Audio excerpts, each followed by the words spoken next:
Hello dear friends, এটি আমার ছাদ বাগানে একটি মল্লিকা আমের গাছ। এই গাছটি বিগত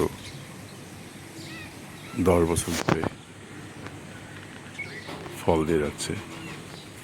প্রতি বছরই এতে ফল হয় এবং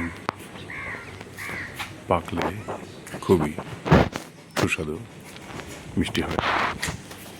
বাজারে যেগুলো পাওয়া যায় সেই সমস্ত ভালো ভালো ব্র্যান্ডের আমের তুলনায় মল্লিকা আমের গাছ পাকা হওয়ার কারণে এর স্বাদ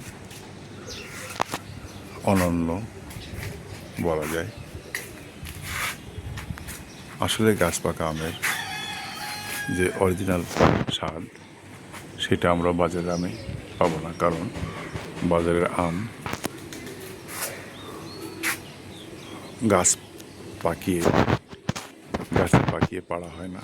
তাহলে বাজারজাত করতে গিয়ে এবং ক্রেতা পর্যায়ে পৌঁছাতে, খুচরা বিক্রেতা পর্যায়ে পৌঁছাতে আম পচে নষ্ট হয়ে যাবে।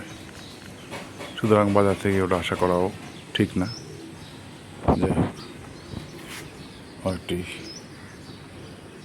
100 লিটারের ড্রামে এই গাছের গোড়ায় প্রচুর ঘাস, লতাপাতা,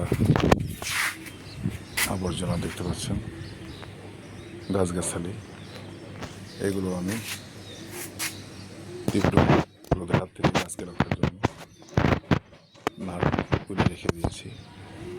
খুব শীঘ্রই এগুলো তুলে ফেলব, কারণ বর্ষার ভিতরে এমন গাছগাছালি, লতাপাতা এগুলো থাকলে পানি বেশি ধারণ করবে মাটি, এবং সেক্ষেত্রে গাছের ক্ষতি হবে।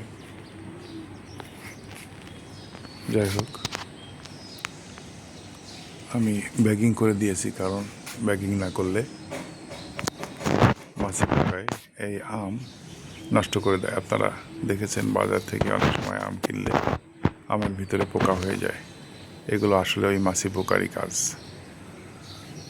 এই মাছি পোকার হাত থেকে বাঁচাতে হলে দুটো বিকল্প আছে। এক, কীটনাশক প্রয়োগ করতে হবে। আমের মুকুল থেকে শুরু করে 3 থেকে 4 বার মিনিমাম। আর আরেকটা বিকল্প হলো, আমটা একটু বড় হলেই, যখন মার্বেল সাইজ হয়ে যাবে তখনই ব্যাগিং করতে হবে। তাহলে বিষমুক্ত আম খাওয়া সম্ভব হবে। একটি আম পেকে পড়ে আছে।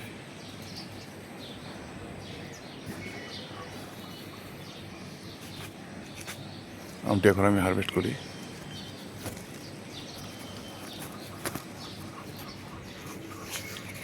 দেখা যাক আমটি কেমন।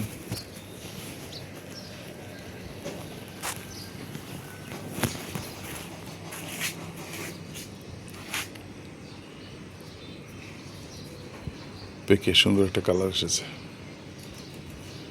আমটি এখনই খাওয়া যাবে। তারপরও ঘরে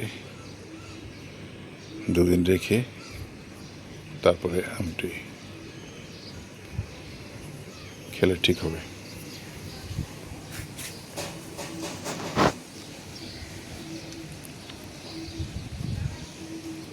আম এখানে কতগুলো হয়েছে? অনেকগুলো আম হয়েছে এখানে।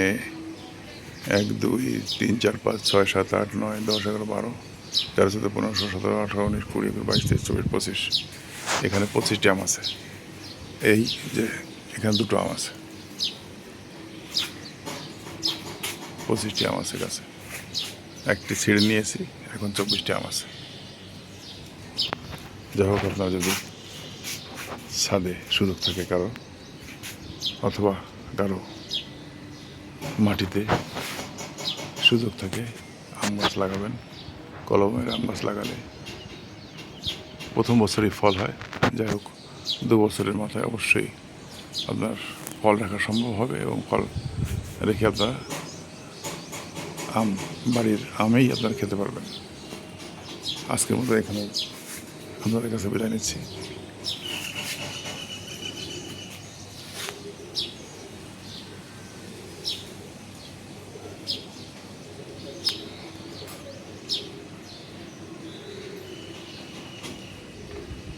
আল্লাহ হাফেজ।